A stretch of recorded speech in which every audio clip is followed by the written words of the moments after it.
that stuff as long as you can. Oh, absolutely. I think so. And, I stumbled on this several years ago and it just fascinated me when, with what I do, it's so focused on a process that tends to center on more analytical. What's in the savings, how much have you put in your 401k? How much have you put towards these goals that you have, including retirement? Where should we be putting that money? What's your comfort level with risk? We know we need to grow this money a certain way to help you achieve these things and make sure you don't run out later in life. And we also want to account for taxes and when to take money out of certain things. And some of the personal stuff that's critical has to be part of that discussion. But one thing I heard was building a plan that's not around the savings, the money aspect, the where to put it, that fascinated me was, well, what's the purpose plan? Yeah. That could come in several different forms. How do I stay healthy, physically and mentally? How do I stay connected? Relationships. So what Yeah. do I do with my time where I feel like it's something I love and also might have an impact or may not, depending on what you're looking for. But it's more of a emotional purpose type of plan instead of just the financial plan. So the process, I know that's something we talked about as well. What process do we help people with? And you know, if you're out there, you're probably could be 5 to 10 years away, maybe mid 50s, early 60s. You've been working, you've built up a great career, you're financially in a strong position, you've made some great decisions, and now you're wondering, well, how do I use all this to have meaning for me? Beyond just trying to make money, beyond just trying to grow what I have in my accounts is, well, how do I not only use this money wisely, but how do I use it in a way and how do I build this next stage of my life that has a different kind of meaning to me where could be based on several different things. So I know that's something we talk about is, well, what's a process? So one of our motivations is we want to help people that are passionate and purpose driven figure out how to get excited around this new process as opposed to a process that was about how much should I put here, how much should I save, and where should I put it. So, and how do you feel about that too, Ray, with some of those steps and just building that vision?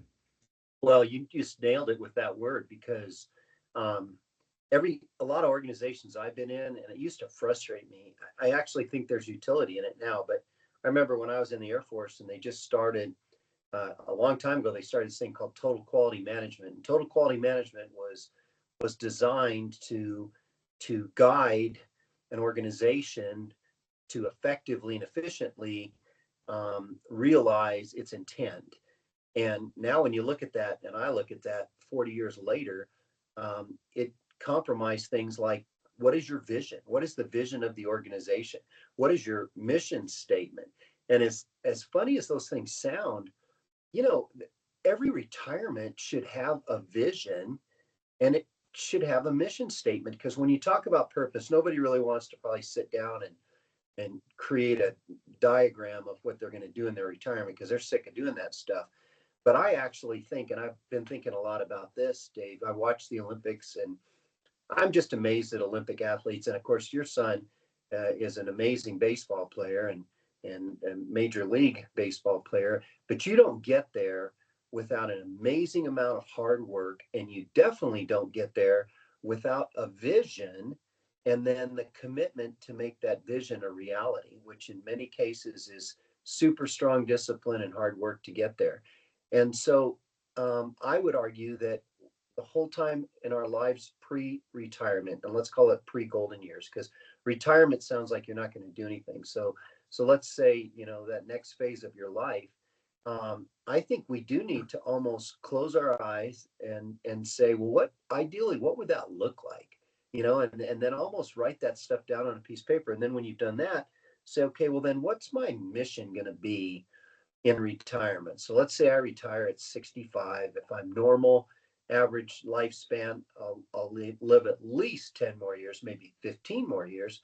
And like you said, and I'm hoping it's more, if I can, mentally stay strong and physically stay strong, who knows how many grains of sand are in my hourglass. But what I really would like, the selfish part of me, is I'd like great quality of life in my retirement, and I'd like to continue to grow and be challenged. And I think the only way to do that is to somehow create that vision statement. And maybe that's a topic of another podcast. And then the follow on is what's our mission statement look like? And because that to me sounds cool now, where initially I thought it was nasty. I got to learn the vision statement and mission statement of the organization. Well, now it's going to guide us. It's that process you talked about, which actually sounds pretty cool. Because if I can visualize, that great movie Field of Dreams, that was a cool movie. And if you can see it, they will come.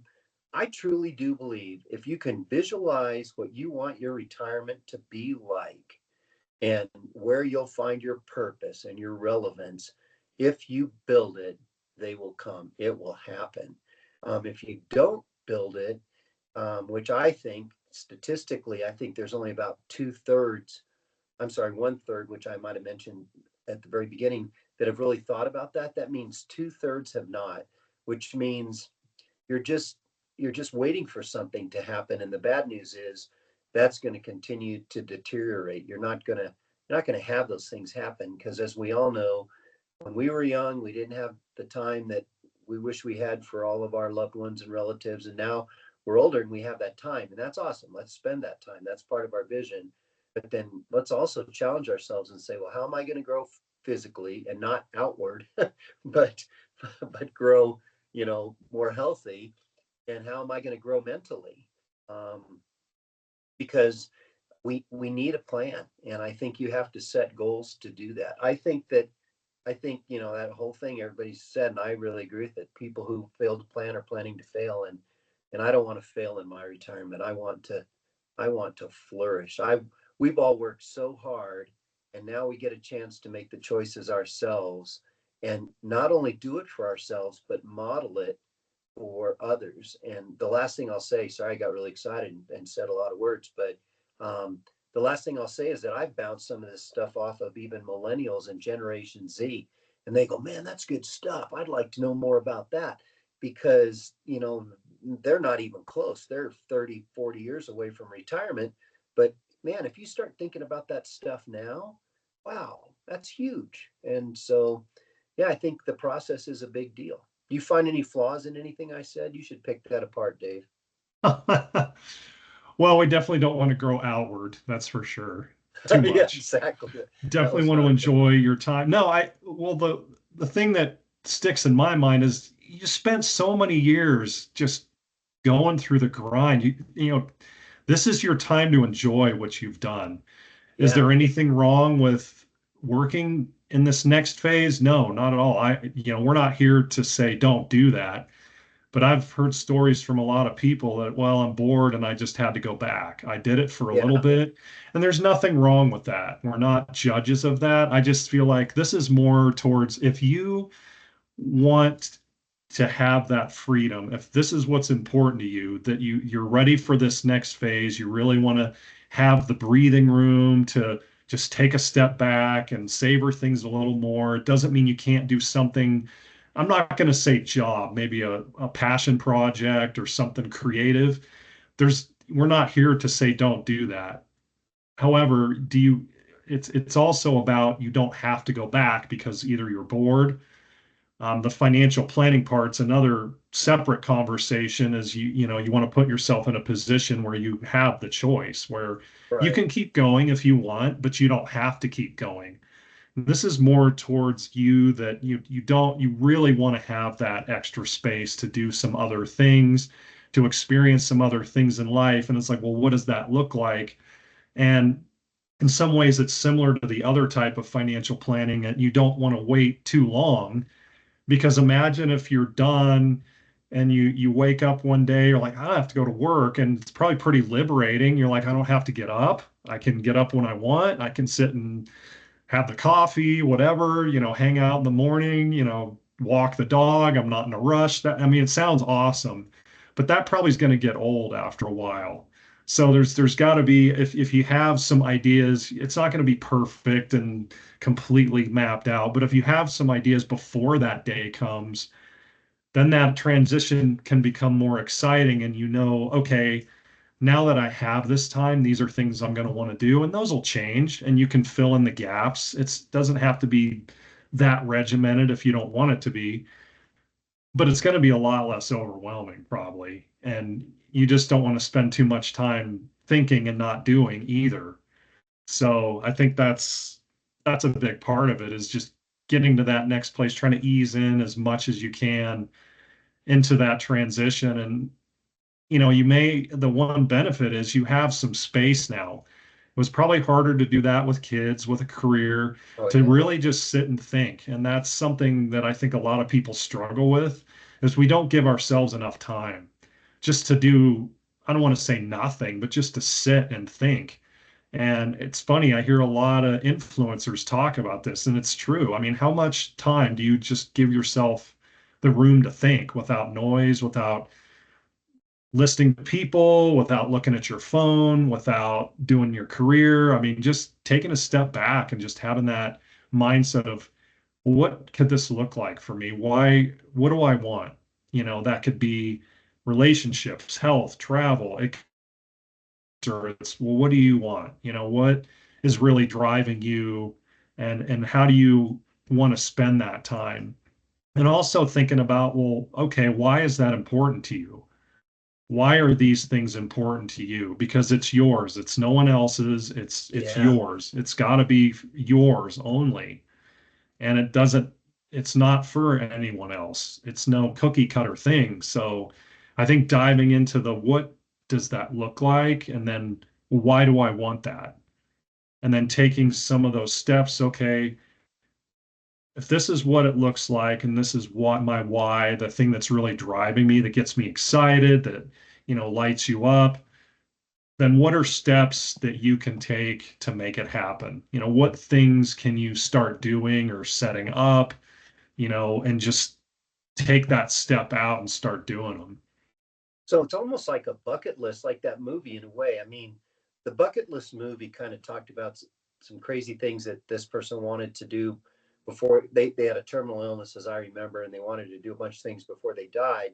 And that's all cool because I mean, in a way, the reality of it is we're all dying. I mean, we're all our days are limited. So we should Can't have a escape it. It's going to happen. yeah, yeah, that's I mean, death and taxes, and we've been doing the tax thing for a long time, and so we just, that the other thing's going to happen, but it almost needs to be a bucket list, I think, because you should just say, as you reflect on you, like you said, what's important to you, you should create a bucket list, and I liked what you said too, because I kind of like, for me, I kind of want to say, okay, now that I have two things I control, my choices, which I've always controlled, and my time, which I haven't always controlled, but I've controlled the time that I've had free to do that, but now I have more free time.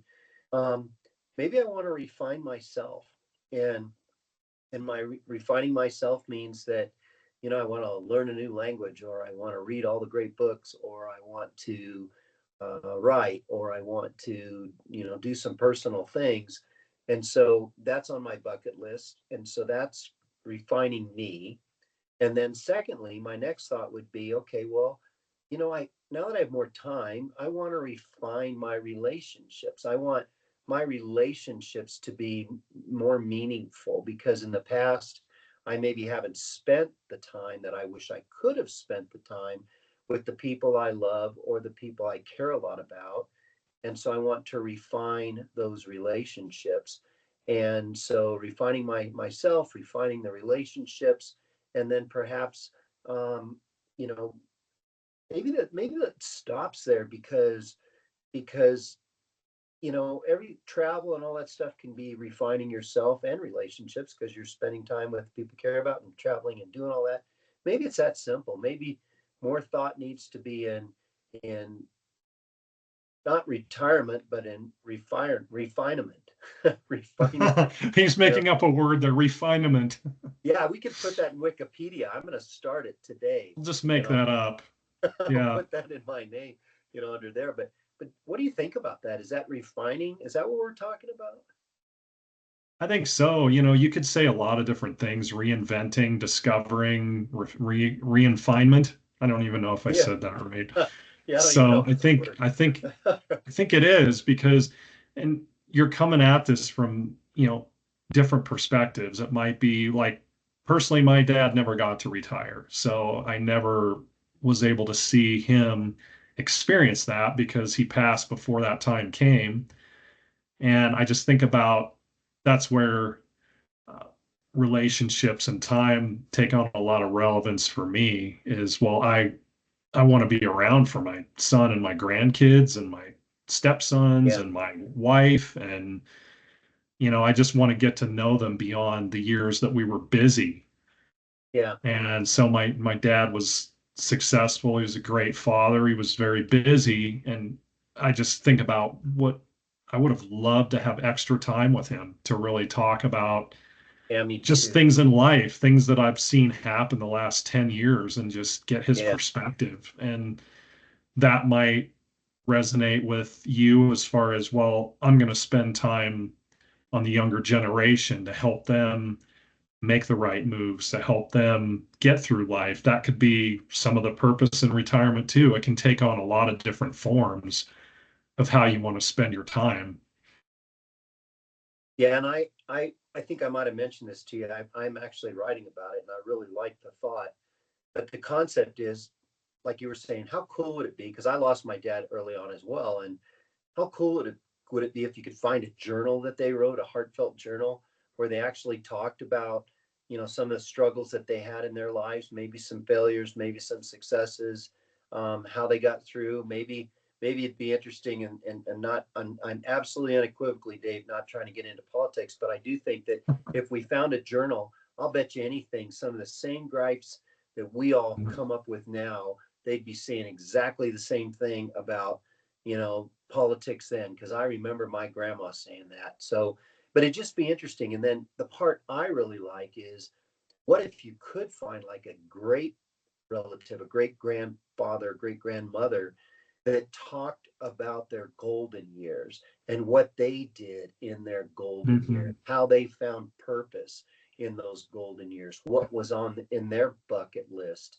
to do that, what was meaningful to them. Um, and so in a way, I kind of think that's another part of the process is I think to realize this plan, you have to set goals. You have to decide how you're going to refine. You write those things down, refining yourself, refining relationships. You work towards those goals. You grow towards those goals. And then because you have the time, and it doesn't have to necessarily be pen on paper, because you can also record this if somebody wanted to. I think most of us would rather do pen on paper, but I think that would be super cool, because the other audience that we have to consider is those people in our sphere of influence. And so as we're making the most of our choices and time in this golden years period of our life, we're modeling that for other people. We're influencing other people. You can change the world. I think another awesome topic, and we should bring somebody in that would just say, you're totally wrong, Dave and Ray, but it'd be cool to say, we can change the world. The people that can change the world are retirees. And everybody'd say, that's BS. There's no way. But I think I disagree with that. I think that you could change the world. I think you change the world one person at a time. And if you can demonstrate your expertise or share your expertise or your experiences or just your time to help the next generation succeed, you are changing the world. And going back to that relevance thing, which you and I have struggled with, because we go, yeah, I hope I'm still relevant. But I think you can be relevant if that's your approach. If your approach is to change the world one person at a time, and you're willing to step out into the uncomfortable, this side of comfortable, to do that, man, I think there's potential in that. Plus, it'd be cool. It'd be cool to even fail if we did, right? Because at least it give you purpose. You could come back and say, yeah, it was another terrible day for me. But hey, a terrible day is still a good day if you had a purpose to go out there and do something with. I've had terrible days in the business place, and that just helped me to be better the next day. It just feels a lot better when you're doing something, when you're staying active, you're keeping your mind engaged, you're finding yourself absorbed in something. I think it just gives you a lot more energy. And like you said, even if it's like, oh, I tried this and I was terrible, but it didn't hurt you, it didn't risk anyone's life. It was learning experience and just Yeah. opening up your stretching your mind. I hear a lot about stretching your mind by trying things you're probably not going to be good at, but might be interested in. I think that's going to add a lot more vitality. And I think the relationship side is really important too. That's something that's been a struggle for me is, having a lot of friends that are long distance and having and finding people locally that you feel like you can connect to. Because as you're building this process and you're helping each other in this phase of life, I think that makes it a lot more enjoyable. And I think it keeps you both on track. It's like, look, I know you're not feeling it today, but you and I talked about we were going to go to this event together, or we were going to do this, or you were going to do that. Just having those people to help you get up and just stay on the right path. I think that's a big part of it too, is there's a lot of loneliness going on around there, out there. Yeah. I think there's a lot of social isolation. I think when you're in your career, you have a built-in group of people. Some are your friends, maybe some aren't. Maybe you have great relationships with your coworkers. Maybe you're like, oh, okay, I'm glad that I get to leave that. Right. But you have like a built-in group that you're used to, you go to events with, you might have some other friends outside of that, but it's hard as you go through life. You don't have that, when you're in college, it's easy. That's all about friendships and community. When you get off, you're in your own neighborhood, you're in your own world, it can become a lot more challenging. So I think, that can help this feeling of just confidence, of energy, of limiting some anxiety by knowing that you're part of a community, that you're connected to other people, that you're sharing in these things with them, that you're both, you talked about making a difference. I mean, could be some volunteer work there or things like that, but you're both on this path. You're sharing your fears, you're sharing your joys, your energy together. So I think that's really important as part of that purpose is to have that community. Yeah. And I think failure is important. I think when you I'm speculating, Dave, now, so you should say you disagree if you do, but I speculate that when you're in retirement and you get to choose how you spend your time, you get to making your own choices. You can choose not to be in any type of confrontational situation. You can choose not to associate with people that have differing views than you.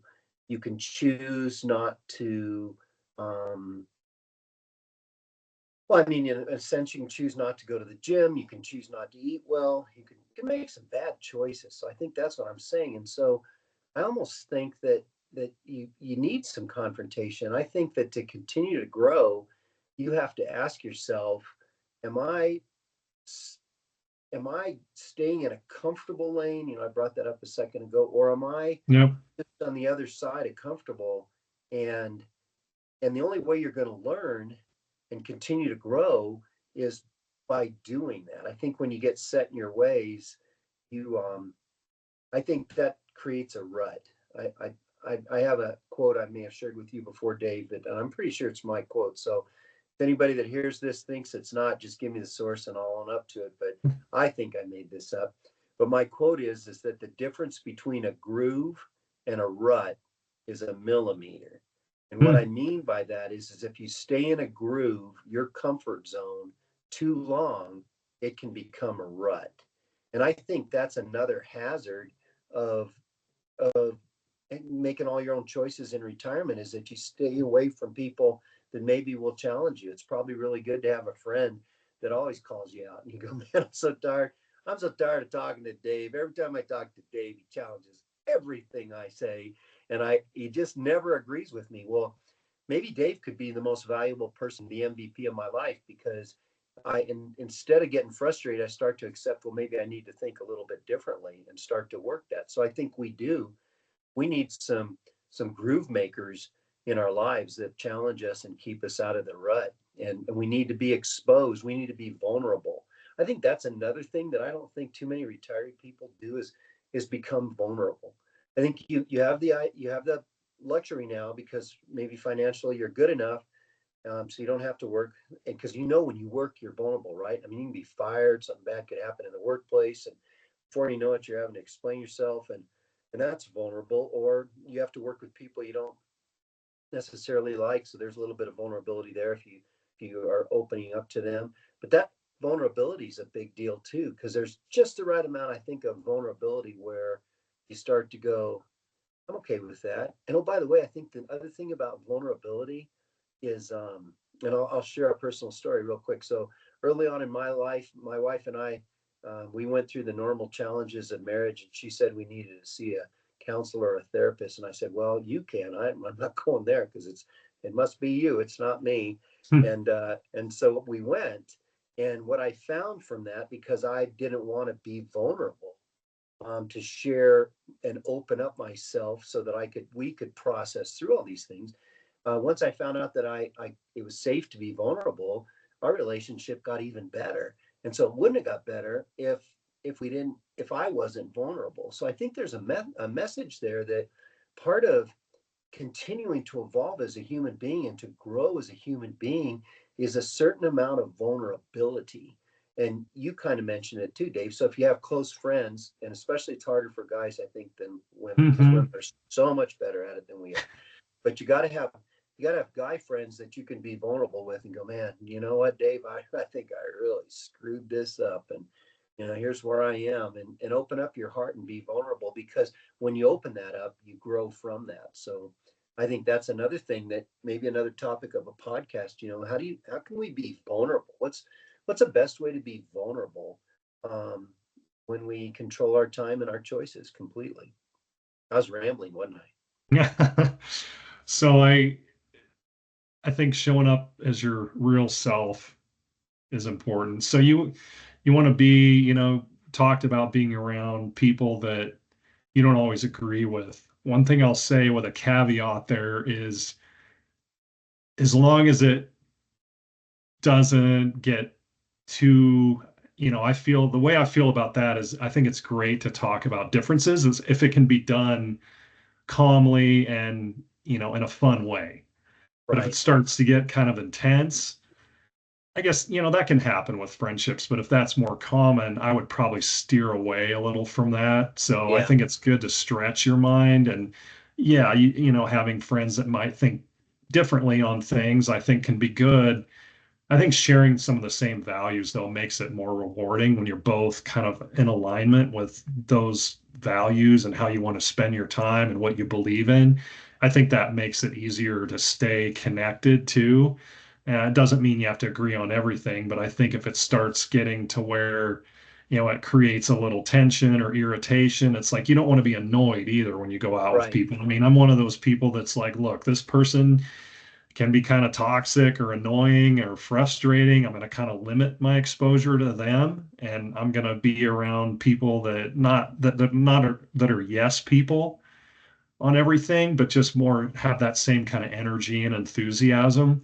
So I think it's okay to have different viewpoints, but as far as getting anywhere close to being contentious, that's like, okay, that's everybody's different. Some people like that stuff. Some people like a lot of confrontation. I was never one that liked confrontation. I've learned to embrace it a little bit more. I've tend to kind of stay away from it. I've learned how to try to be more calm and actually listen, because that's hard. It's hard to just sit there and listen when you're like, oh, I want to say something because I don't agree. So, but I do think it's important to grow your mindset on that. So is what I'm thinking about there. So just if you feel like at the end of the day, I feel like these things are giving you energy, I think that's a good thing. If you feel like you're drained and frustrated, I might want to limit that a little bit. So, Yeah, I like that a lot. I do think that the world we live in now is different in that regard. I think there are more polarized views of things that don't help you grow. They only help you get Mhm. more frustrated. And so I can agree with you. I think we should find like-minded people. But and this comes from a discussion I had with my younger son. Um, we were talking about diversity, and I thought, oh boy, well, this will be good. And what he was saying, which was really, really good that I liked, was he said, I'm talking, Dad, about diversity of opinion, meaning that an opinion. And so I hope I'm saying what you just said, Dave, because we all have opinions, and our opinions are formed by our life experiences and our principles and values and all that stuff. And I think it's okay if you can be respectful in a conversation and have diversity of opinions or views. And maybe I'm really saying opinions because views could go in that category you talked about. But I think that's good because I do think that is how we might be able to, and now I'm patting us on the back, but we might, with all of our life experiences as experienced people, mature people, if we can get in conversations with younger generations that have diversities of opinions to us, but we can be respectful of each other and then share thoughts and not try to convince one another, but to listen and share thoughts and both be better for it. I think that's kind of a cool thing.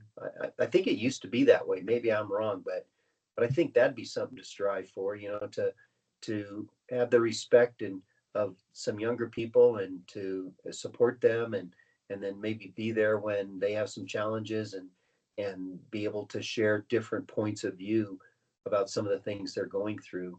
That might be worthwhile. But yeah, I agree with you. You got to be careful. I really like what you said at the end, though. At the end of the day, if you feel terrible, maybe you shouldn't do that anymore. At the end of the Yeah, day, if the you whole get point energy, is to have some enjoyment, fun, to learn. yeah, It's not always that's going to be pleasant. Trying and failing can be frustrating. It's not to avoid any kind of pain or discomfort. It's right. just more, what is this giving me at the end of the day? Is it worth it? Is it Yeah, worth it? So is there, I know we covered today, we dove into a little bit about a process and just how to start thinking about these things, how to figure out what's important to you. Anything else you want to add, Ray? I think we'll wrap this one up. And of course, there's going to be a lot of topics, as we were mentioning. We're going to go off into more details about, this was more focused on a process around finding purpose, and then there's going to be different types of themes with these, from ideas on how to stay mentally and physically well, to be vibrant in this time, to find meaning in your relationships, I mean, we're going to go into some different areas too. So we're just kind of tip of the iceberg right now. yeah, I know. I no, I think we've covered it all. I think to put a bow on it, I think that maybe if the people that listen to this could really ask themselves, do they know what their vision for retirement should look like? Hmm. Maybe that's something to seriously think about. And then, what's that mission statement? And maybe you don't want to write a mission statement. I don't blame you if you don't. But maybe the mission statement is, what's your vision for the future, meaning your retirement, and then what's in your bucket list that will help you meet the vision that you've created. I think that's the beginning of all this. I think that's the tickler because I think we can bring in experts on Hmm. vision, some of that stuff. We could spend a whole podcast about, how do you create an executable vision? How do you do that? How do you do that? And again, athletes do it all the time, and so I think that's something we could talk about. But I think that's it. I think this is hopefully an overarching discussion, and then maybe next time we'll talk about that, about vision and mission statement. Sounds good. Appreciate. And so again, this is for you. We're here to help come up with ideas, to talk about how to build that next stage the way you want it to. So we appreciate the time. You bet.